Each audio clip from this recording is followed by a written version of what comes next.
Hi.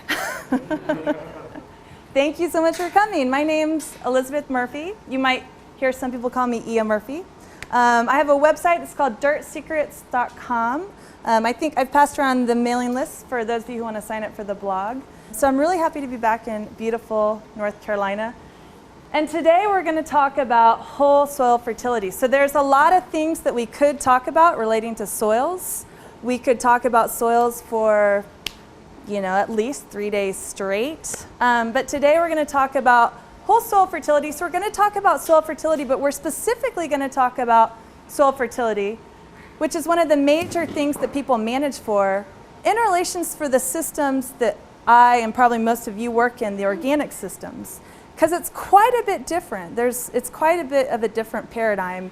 And we want to talk about what it actually means for us in managing those systems. What tools do we actually have? And why does it even matter? So these are some of the things we're going to cover today. But first, I kind of like getting an idea of who you are. So how many people here are farmers? How many of you are growing things to sell? Okay. How many of you are growing vegetable crops? Tree crops? Livestock? How many of you periodically submit soil tests? How many of you think you should submit soil tests? How many of you know what your soil test says when you get it? All right, so I'm just kidding. Okay, so how many of you are soil scientists? So how many of you are plants? Anyway, so I also want to know what you're interested, what you came to this class thinking you'd like to get out of it. So anyone, I'm going to write this up on the board so we can kind of think about it as we go through. But just go ahead and shout things out. What sort of things, when you heard you were coming to a whole soil fertility class, did you want to get out of it? Proper soil management. Anyone else? I'd expect animals. Intervals? Animals. Animals. Oh, you thought this was the plant-animal integration class? No, I didn't think that, but whole. Okay. Animals. We're not going to talk too much about animals, but the fundamentals, actually, there's a lot of overlap between this class and the class I taught over the weekend, because the basics are all the same. We're talking about these whole ecosystems and an ecosystem approach to soil fertility, plant growth, ecosystems involving animals, and nutrient cycling. Yeah. Yeah. Okay, I had one that just came up because of the Jeff Poppin workshop I went to on Friday. Okay. We here at Living Web have been totally going into no-till. Okay. And trying to maximize fertility that way. And Jeff is doing what he calls old-timey farming. And he's chisel plowing, but very judiciously. But he's totally into the fact that he needs to dry mulch, he needs to dust mulch in order not to have to irrigate. And in order to have nitrogen get to his plants without using sources of nitrates like chicken litter and stuff like that, he needs to have the soil fluffed up so the air can penetrate. So I'd love you to compare those two. Okay, yeah, that's pretty advanced. I'm just going to put Jeff Poppin. Okay. I was talking to him some about that this weekend. It's one management technique. I feel like it's in a suite of management techniques. It's definitely fascinating what he's doing. And definitely plowing, you do redistribute, especially animal deposited nutrients quite a bit. And the dust mulch stuff that people are working on and dry land farming is really interesting. So I don't know if I can talk about that too much, but the key point for me yeah. is no-till are fluffed up because air has so much nitrogen. That's the one that if you can address at all, I'd be interested in your thoughts. Okay. Yeah, and in general, I'll give a short answer. In general, we see no-till soils, you probably know this, are a little more dense actually, so they're not as fluffed up. So that is one limitation, but we can try to talk about that and talk about it more in the discussion too. Anything else? Bueller? Oh, yeah. So I'd like to take away kind of what I can do now to improve soil. Okay. Go home, look at stars, go seed them, and improve the soil. Okay, cool. Okay, one more? I saw one more hand. I don't know if this is not very practical, but I'm sort of interested in the comparisons between soil fertility and the human immune system. So that's why I'm here to learn more about fertility and soil. Cool. All right, way outside of my pay scale, but definitely it's all about soil biology.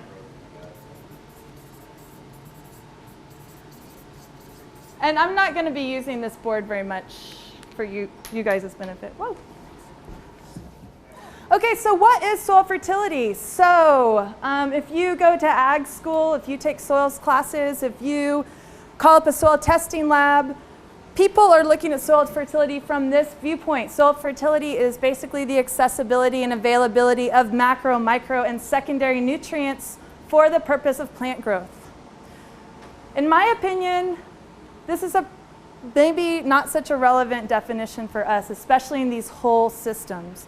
When we look at soil fertility, we're looking at the whole soil perspective is looking at managing soils to provide a range of functions and managing soil fertility to provide a range of functions. It's not just about growing the plants. And I'm sure most of you are aware that we're dealing, and we're not going to talk about this too much, with a living, breathing, dying, throbbing, growing, excreting system. That's our soil. Our soil is alive. So we're looking at soils from a whole perspective of feeding the soil biology, nurturing the soil biology, and having these complex interactions to achieve multiple goals.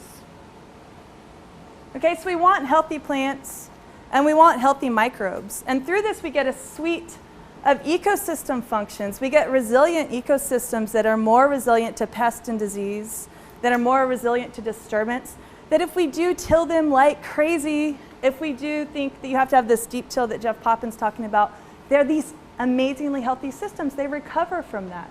And they also provide an enormous amount of environmental protection, so preventing the degradation of water quality through loss of nutrients, degrading toxic compounds. Microbes can degrade some pretty nasty organochemical compounds. So these are the functions that our soils perform for us, and they're very important in agronomic systems, agronomic ecosystems, because they are what lead to higher yield, better tasting, more nutritious food. So these are the soil nutrient pools, okay? So soil nutrients exist in a range of pools. So we have the soil solution right in the center. Oh, the soil solution, that's where all the good nutrients are. That's where all the nutrients are that the plant can take up. We have the plant, there's a lot of nutrients in the plant that when it goes back to the soil are recycled and decomposed. We have nutrients sorbed to clays that are exchanged with the soil solution.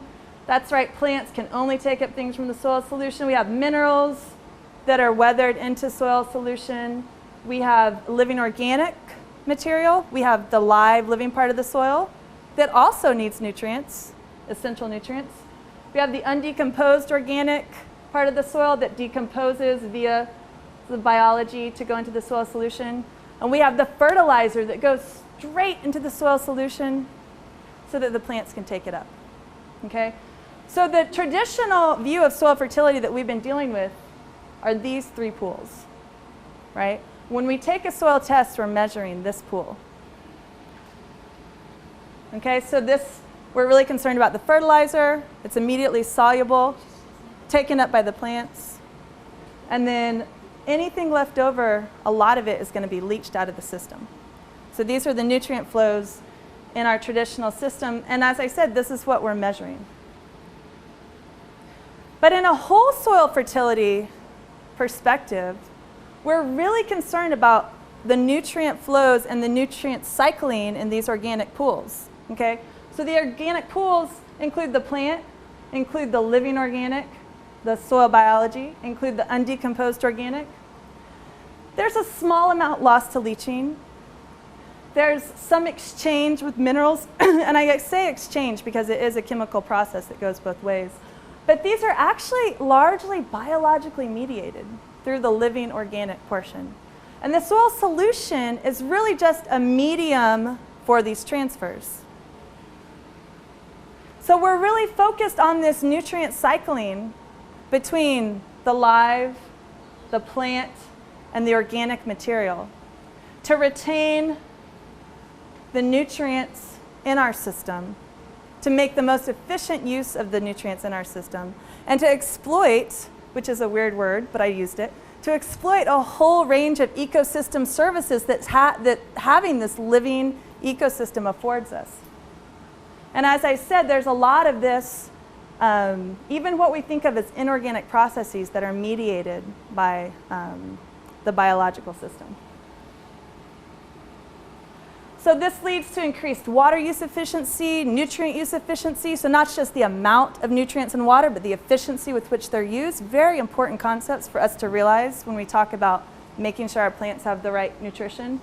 Reducing loss, increasing retention, focusing on biological nitrogen fixation and biologically mediated mineral release of nutrients in order to maintain diverse pools of bioavailable nutrients, but not nutrients that are just stuck in the soil solution to be lost.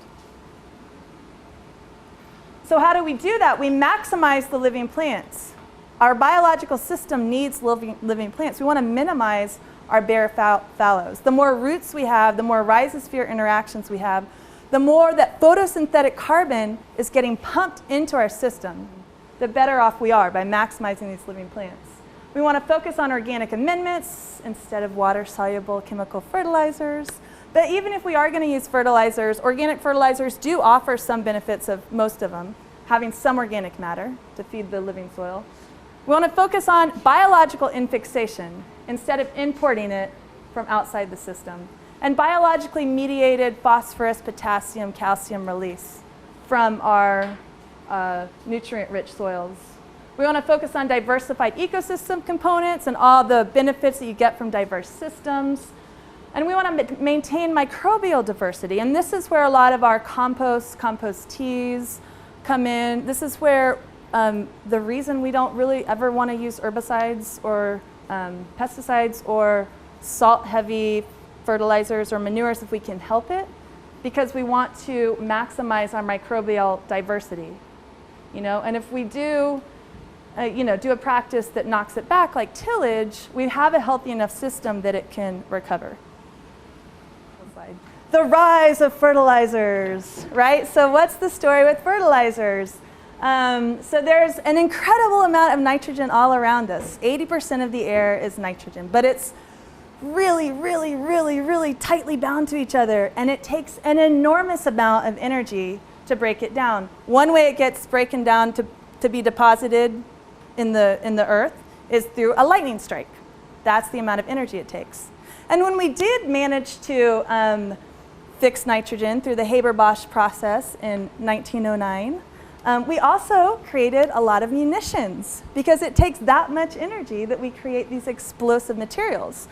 So after World War II in 1945, we had a lot of extra munitions, and we also had an agricultural industry that was becoming more industrialized. So this led to the rise of fertilizers, specialization in agriculture, the Green Revolution.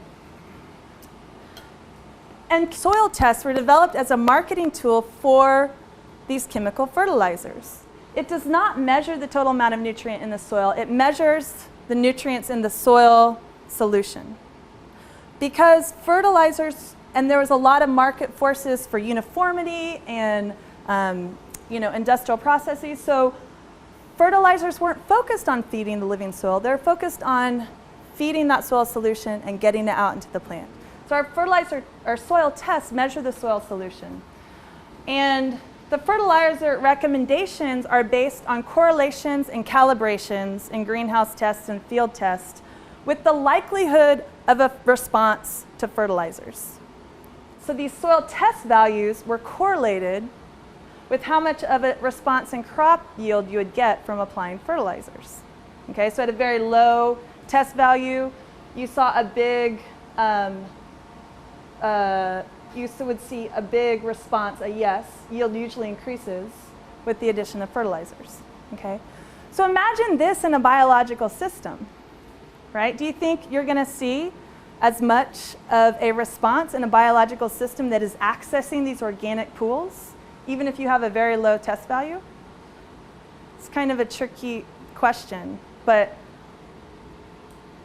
that's not calibrated. Our biological organic systems are not the systems that they're calibrating these soil test responses for. Does that make sense? So there's a lot of synergies, a lot of things that play in these natural ecosystems, accessing nutrients that our soil test is not accessing. So our soil test value for our biologic organic system might be down here, but when we actually apply a fertilizer, we might only get a response, a very low response. No, a low chance of yield increase. We might even get a negative increase, maybe. So this is why it's pretty tricky for us in organic sustainable systems. And this is why I get a lot of people coming to my soils class, because people are confused, because it's confusing, right? But I think understanding where it comes from, it is a tool we can use. Soil tests are a tool we can use, and I definitely think it's worth the investment, especially if your money or your, especially if your love and your labor are really invested in your project. It's a good tool, especially here in North Carolina where it's free, okay? It's an important tool. So like I said, it has limited application to organic systems. It only measures soil solution pools. It is a tool to recognize severe deficiencies, and that's why I do suggest that people get it. And we'll talk about which nutrients it can be most useful for. But slight detected deficiencies really may not reflect reality, because what I'm talking about this biological system. At the same time, well, it would be nice if we just developed some tools for organic systems. It's really, really, really hard. Organic systems are incredibly variable. Life is incredibly variable. If you're a biologist, if you're an ecologist, you know that doing research in these systems is very hard. We were just talking about some different results we were both exposed to just in cover crops. So it's really hard. It's hard to quantify organic amendments qualitatively in terms of their nutrient contents. Soil health and condition plays such a major role in nutrient cycling. We'll talk a little more about that, but it's very hard to know how your specific system's going to react to the same nutrient inputs. If you're already doing fine and you add additional nutrients, you're going to keep doing fine, right? So it's not really worth the cost of adding those nutrients. If you're really not doing well and you add nutrients, you're going to see more of a response. But it's hard to know where you are on that spectrum. Okay, so let's go through some fundamental concepts. So if you've looked in any soil nutrient textbook, you'll have seen something like this. So we have our macronutrients. This is what we manage for the most. It's what the plant uses in the most quantity, and it's very important for plant growth, for root growth, for fruit set, for fruit production. In excess, it can be equally negative for plants and for our crops. Secondary nutrients, calcium, magnesium, sulfur, micronutrients. Okay, the thing is, if any of these nutrients, if any resource a plant needs is limited, even if we only need that resource on a very micro scale, if any one of the essential resources or nutrients our plants need is limited, then it's going to limit overall yield. Okay, so this is called Liebig's law of the minimum. Fundamental concept. But good to keep in mind. So you might have all the nitrogen, potassium, phosphorus in the world. You might have this great biological system. If your soils, because of the parent rock or past management or some other reason, are slightly deficient in boron, then you're going to have some problems. And it might require a little bit of fertilization. And I say a little bit because if you give a teaspoon of boron, you're about right on. If you give a tablespoon, you could kill your plants, right? So it is a very small, sometimes, tolerance. Okay, and then it's important to understand which nutrients are largely mobile and which nutrients are largely immobile in the system. Okay, so any of our positive cations, that's nitrate in the form of ammonium, that's potassium, that's calcium, that's magnesium, phosphorus, iron, manganese, zinc, these are largely immobile. Okay. These are active in chemical exchanges, so they're sometimes somewhat mobile, but largely immobile. But the takeaway message here is that nitrate and sulfate, and nitrate is one of the dominant nitrogen forms, especially when we're focused on our soil solution. And this is one reason why our organic pools are very important, because they capture and keep this nitrogen. In our soil solutions, nitrogen is incredibly mobile and it's easily lost from our systems through leaching, and so is sulfur. We didn't have a problem with sulfur deficiencies as long as we had acid rain, but unfortunately we fixed the problem of acid rain, so now sometimes we have some sulfur deficiencies. I'm just kidding. It's good that we fixed the problem of acid. Thank you for laughing. Okay. Okay. But it is a mobile nutrient. We just were polluting our forests and soils for a while, but also depositing sulfur. Okay, and this mobility is different at different pHs, and this is why it's important to manage for pH. Okay, and this is why sometimes we have iron deficiencies in pretty iron-rich soils, in pretty iron-rich soils because there's not enough, the pH is too high to have that iron available. Okay, and the same happens to phosphorus. In alkaline soils, phosphorus becomes very unavailable. Okay, so it's actually more of a factor in some of these. Actually, we don't want this really acidic conditions because we actually have aluminum toxicity here. Okay, so it's important to understand both in availability and toxicity from nutrients. But this is why we manage pH more or less for this neutral to slightly acidic range, because we get the most availability of nutrients. So why do we care? Okay, these are some pictures of nutrient deficiencies. So you can diagnose some nutrient deficiencies from the way your plants look. Hopefully you won't have to, because you're going to have these great biological systems where you're not going to have these major deficiencies. But you know, blossom end rot can be an indication of calcium, or it can be an indication of some other things that make calcium unavailable or in competition with magnesium.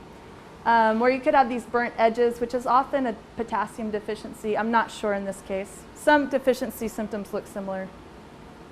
But most importantly, they limit yield, which when we're talking, I mean, for our profits, that's bad. But when we're talking about our living soil systems, that yield is the photosynthetic capture that we get from the sun. That's the carbon that we're pumping into our soils. That's why I care, because I want to be pumping that living system full of the currency of carbon, full of the food of carbon. Okay, so I want to maximize my photosynthetic capture. I don't want to limit the ability of my living system to function because there's some deficiency from past management or another reason that I haven't addressed. So why do we care? So this is the carbon cycle, okay? So we have photosynthesis capturing carbon from the air, pulling it into the plant tissues. We have deposition of that carbon, and in the case of nitrogen-fixing legumes, deposition of that nitrogen from the plant tissues, the roots sloughing off, above ground parts of the plant being incorporated into the soil. And then we have decomposition of that plant matter. Part of it is immobilized in the actual bodies of the microorganisms. So people ask me, oh, isn't it bad when you put carbon down because it immobilizes nitrogen? That's what we mean. We mean that it's in the bodies of the microorganisms. And that's actually a really good thing, because those microorganisms are going to die and release it again. And then they're going to eat each other and put it back in their bodies. Okay, so that's keeping it, like I said, in those organic pools, not in that soil solution. Of course, it depends on when we need that nitrogen, when we need those nutrients. But some of it, a lot of it's also mineralized. Like 70% of the plant materials or the organic matter deposited is mineralized, because decomposition, especially in our living systems, is a pretty fast process. When it's mineralized, it's going to release nutrients that go to pump this decomposition and pump this continued photosynthesis. Okay, so it's going to drive production. And some of what's decomposed isn't decomposed, and it's stabilized in these really, really old pools of organic carbon that accumulate in our soils over time and are really important for long-term nutrient, long-term carbon sequestration.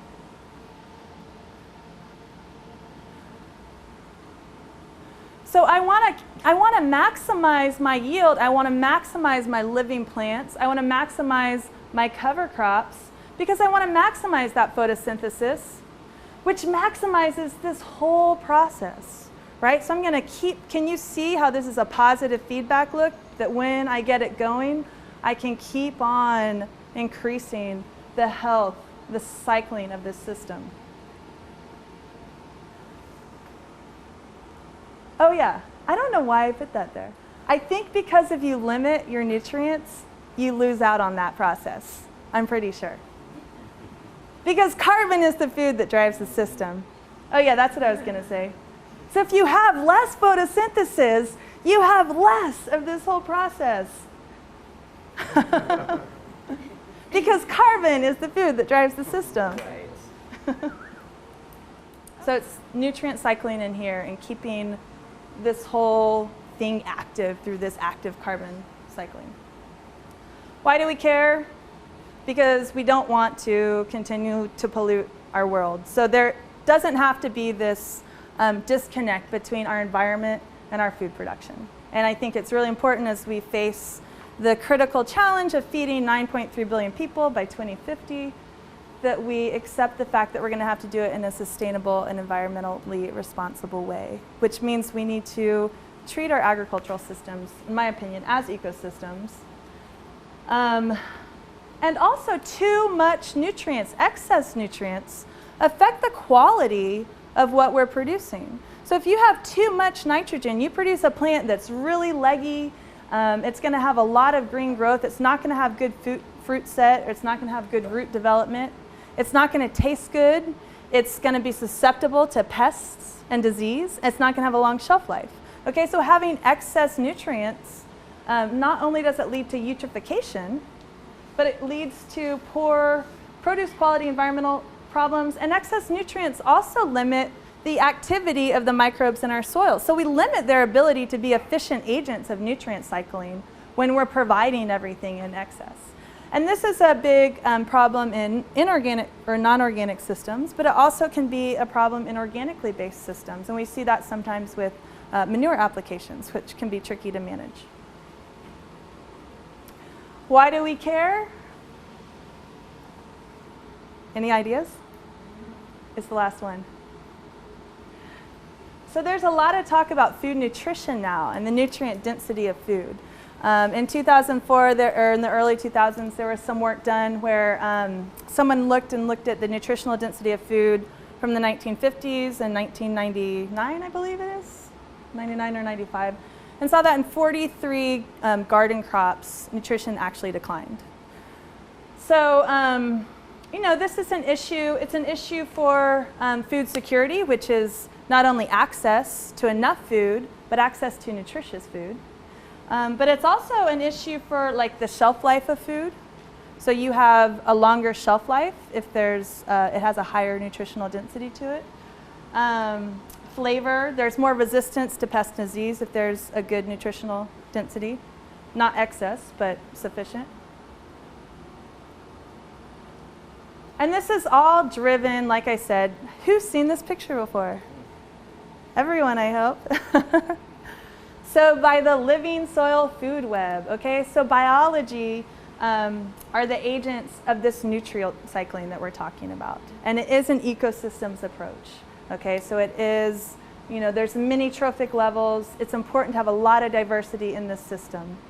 We get diversity by having diverse systems, by having animals,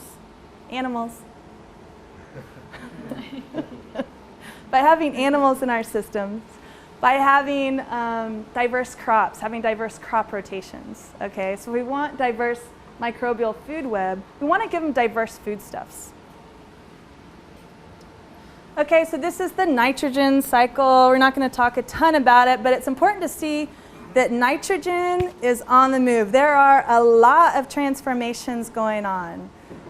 What form we put nitrogen into our soil has a big effect on pH. In general, nitrogen's taken up as ammonium or nitrate.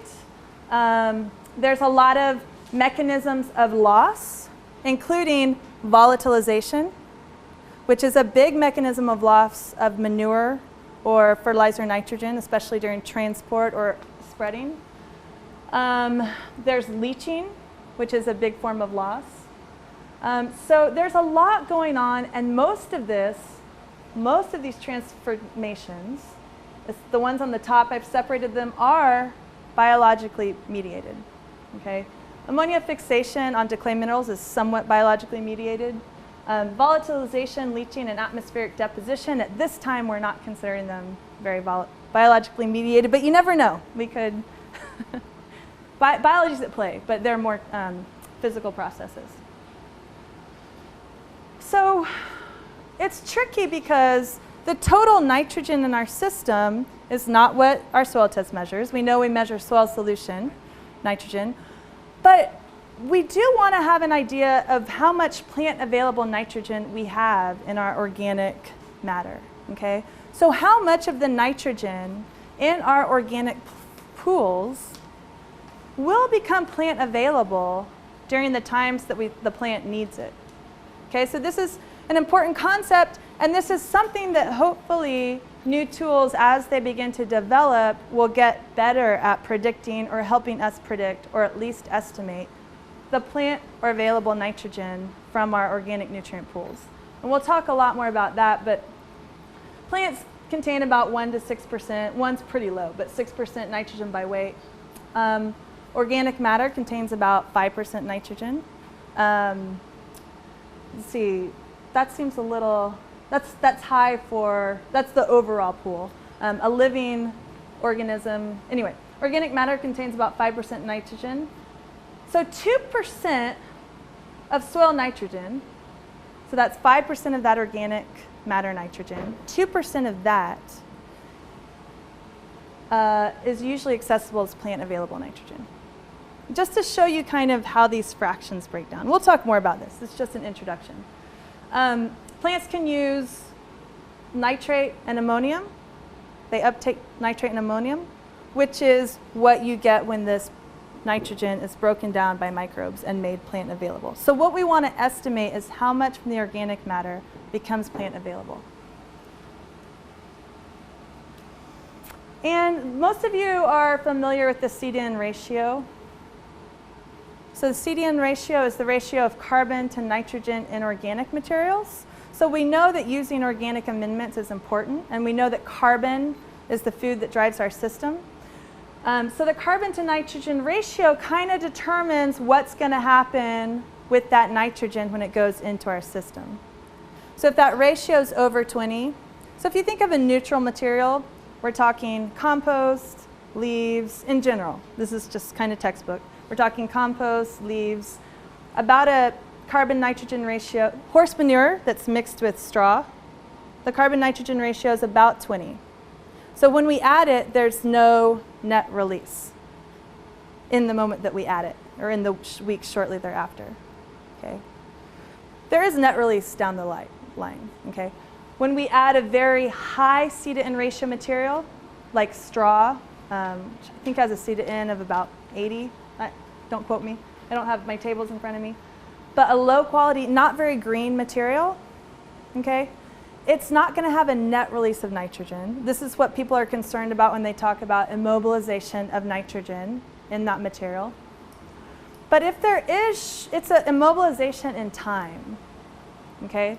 So to decompose, there's not going to be an addition of nitrogen to the system. There's going to be a retraction of nitrogen into those organic pools. But we want this sometimes because we want that nitrogen to be released later. So what is the time that we'd want our nitrogen to be released or not available? Yeah, over the winter. So we want our nitrogen to go into these pools over the winter, for instance. But materials with the high C/N ratio, they go into this long-term organic matter pool.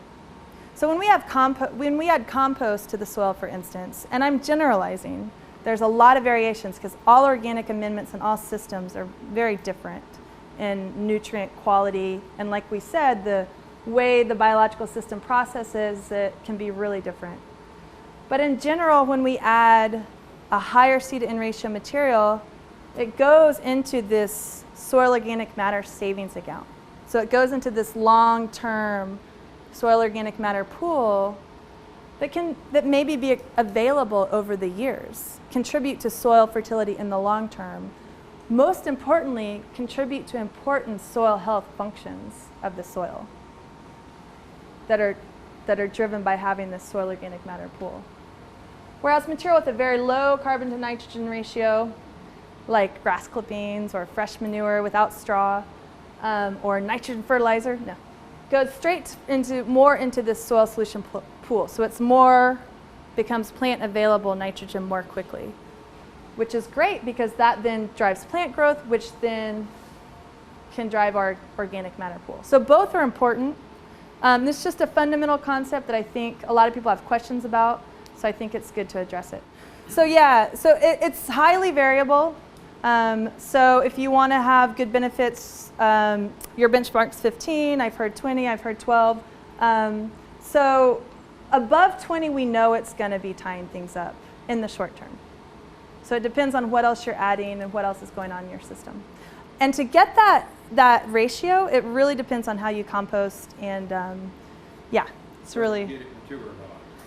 Yeah, and it depends on your management style. So some people are using compost more just as an inoculant, and looking, more to other sources of nitrogen. Is there an easy way to know what your ratio is? No. We'll talk about, I think we'll talk about amendment quality a little bit, but yeah, you can send your amendments off to get an idea of what your carbon nitrogen ratio is. Or even, you can look at it for C to N. That's a great benchmark. That's a quick benchmark. Your amendment test will also tell you the percent nitrogen, percent, just like your soil test would of different nutrients. Okay, so this is kind of what we're talking about, is this matching your plant nutrients with your microbial activity. So your microbial activity increases. Oh, isn't that nice? You can use this in the northern or the southern hemisphere. Okay, so your microbial activity increases with temperature. And this is what drives the release of nutrients from your organic material. So it depends, this is going to be early summer, so let's say June, right here. So you might have some spring crops whose maximum nitrogen need is here. You might have some late summer crops whose maximum nitrogen need is here. So this is just one of the things to consider, is that your biological processes in your soil are driving this. So you can't take measurements and match this, but you can focus on nutrient cycling so that there's always this kind of release and retention going on. This is our phosphorus cycle. So it's different in that we don't have as much leaching, but we can have a strong amount of absorption of phosphorus to inorganic parts of the soil, which means it's inaccessible to us. The benefit of working in this organic pools is we kind of start bypassing this by working with this organic system.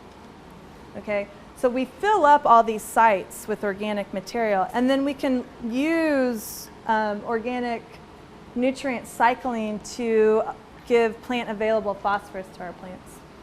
And phosphorus cycle is largely influenced by the action of mycorrhizae and their ability to mine phosphorus and other cations. And it's an important function because not only does it bring more nutrients to the plant, but it also has a lot of other accessory functions, such as better water use efficiency, a more extensive hyphal network, root network, and a lot of soil health benefits that go along with being active in that soil biology. So if you have excess phosphorus in your system, you limit the activity of mycorrhizae.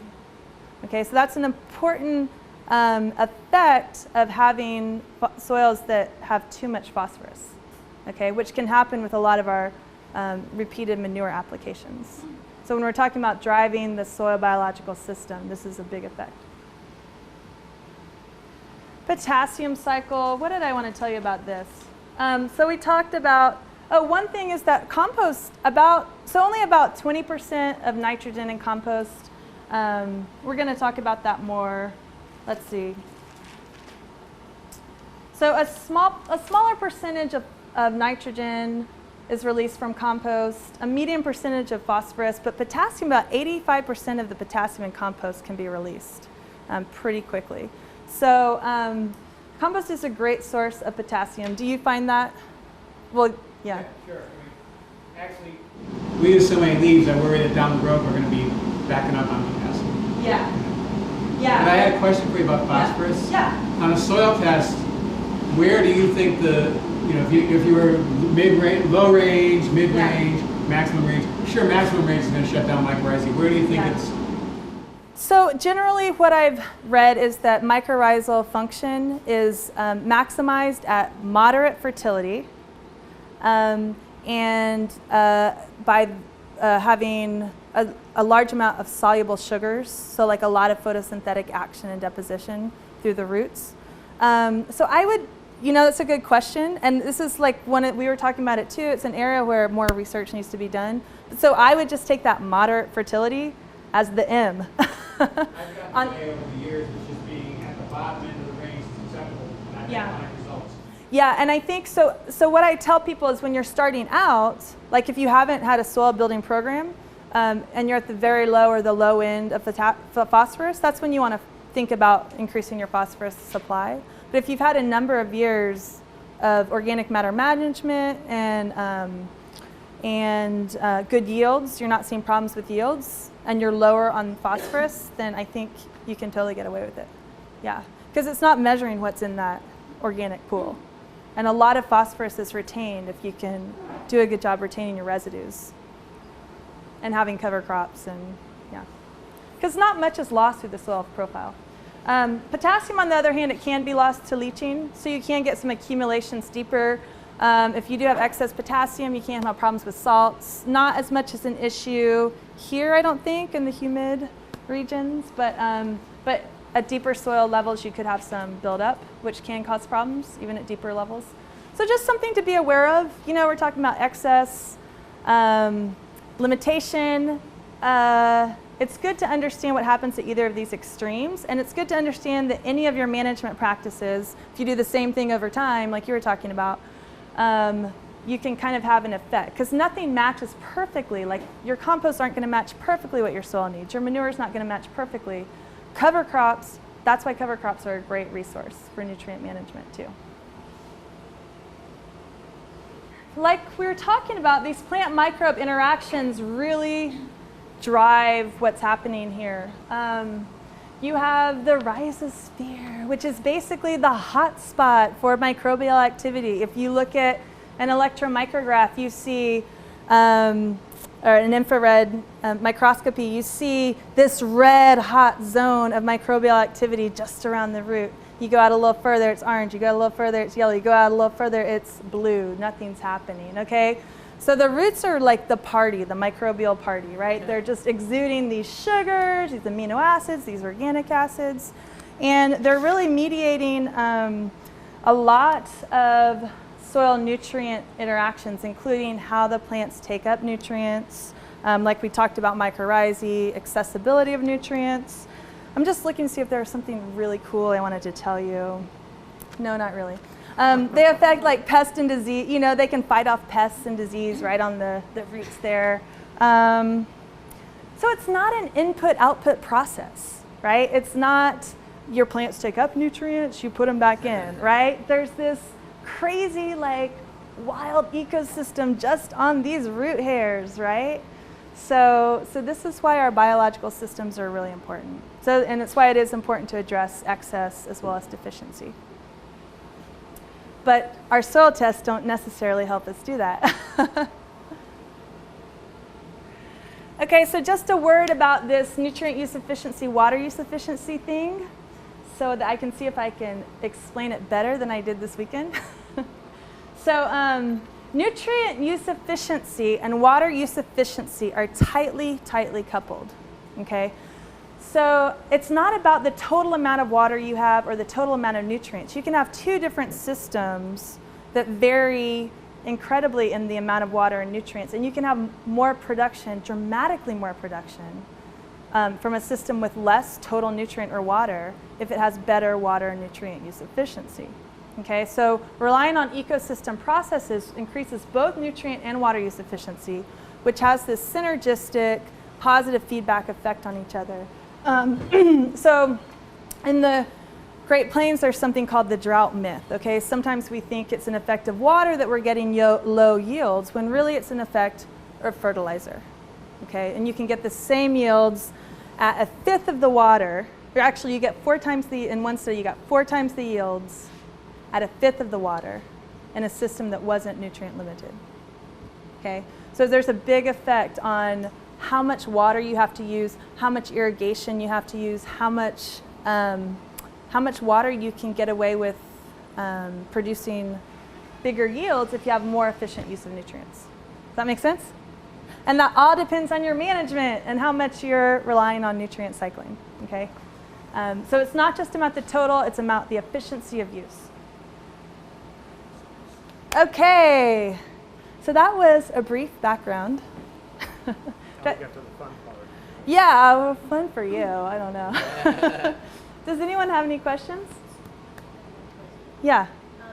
When you want to alter your CN ratio, what tools do we have to do that? To alter the CN ratio of your organic amendments or your soils? Of your amendments. Okay, so it's it's important to add organic material. And a lot of the organic materials we have might have a C/N ratio that's higher than optimum. And in those cases, we want to make sure we're adding a lot of materials that have a lower C/N ratio. Okay, so, and it also depends on the time of year. So I'm okay with adding like mature plant material in the fall as residues, because I don't really want a net nitrogen release, but it will feed, they will decompose slowly over the winter, and there's usually a mixture of nitrogen. In the spring, in the early spring, I can add some higher input materials with lower input materials. This is used more like in chemical systems now. They're using a more integrated management system where you're adding really low quality residues with really high input chemical fertilizers. And it's a way for the systems to hold on to those fertilizers. Can you use simple things like watering or heating or No, it's a...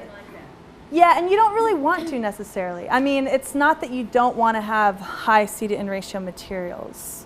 It's that you want to make sure there's enough of the other stuff accessible to microbes. And it really depends on your system. So low C/N materials are anything that's in the early, young, green stages of life, grass clippings, cover crops before they get very mature. Okay, so that's why we kill cover crops before they get super mature. That's why we try to graze our grasses earlier. Well, we don't graze them, but our animals graze them, right? Because there's more protein for them. I don't know if I'm really answering your question, but maybe, yeah, you don't really want to try to change the quality of your materials. I mean, sometimes people do fortify amendments with fertilizers. But it's something. But if you are going to add a low quality material, make sure you do add some. If you want to be growing plants a few weeks after, make sure you add some high quality nitrogen. Yeah, but it's also about timing, somewhat. Yeah. Do you know the CN ratio of worm castings in general? 5 or 8? Let me look at my book, Building Soil, which will be on sale after class. 5 or 8, anybody know off the top of their head worm castings? I think it might be 8. It's pretty darn low. Yeah, that's why worm castings are like basically little pellets, power pack pellets. I mean, they're concentrating nutrients. Worm castings. Oh, well, this says 12 to 15. This book says 12 to 15. I think it's lower. No, it's really variable. So it's incredibly variable, okay? And we're going to get to what we do with all that variability, which in my opinion is you kind of toss it out the window and make your best guess and look at your plants. Yeah. I just wanted to clarify something that you'd said earlier about, you said maximize the living plants and minimize chemicals and salts. Can you give examples of sources of salt that you would want? Okay, sources of salt. Any fertilizer is a salt, whether it's organic, inorganic. A salt is a chemical term referring to these cations and anions. We're talking mostly cations that we're talking about, or anions too. Yeah, so that's a salt. So high salt materials, or any fertilizer is a salt. And then materials that have a lot of salts are materials that have gone through a lot of wetting and drying. So those can get concentrated in salts. Manures are generally concentrated in salts, because they're really concentrated fertilizer sources. So those are examples. What about leaves? I have heard of that a little bit with the potassium, but not so much. It depends on how much rainfall you get and your soil type as to whether, if a soil's not draining, that's when you can have some salt buildup too, depending. So mostly we see salt problems in areas that have been mismanaged by fertilization. And areas with poor quality irrigation water can also be a source. You can have poor quality irrigation water. You can also have irrigation water that has a lot of nitrogen in it. So you can be over-fertilizing with nitrogen just from your irrigation. So it's good to have that checked out. It's another source of nitrogen. So yeah, if your soil's been mismanaged in terms of fertilizer, if you've had many years of poor irrigation water, or if you're in a dry area, that's when we also see a lot of salt accumulation. And yeah, heavy salt soils are difficult to deal with. So it's something, and that's one thing to look on your soil test at. But most of you around here, I don't think, do any of you have salt problems? Yeah. In the greenhouse, when we water with groundwater, the solution is when we change the plastic, we leave it off and look for a couple of double-digit green events before we put it back on. Oh, cool. Yeah. Yes, that's a good point. Like your greenhouse is more of a managed system, right? You don't have the rainwater, so just irrigating with groundwater, in this case, can lead to salt buildup. Okay, one more question? No? All right.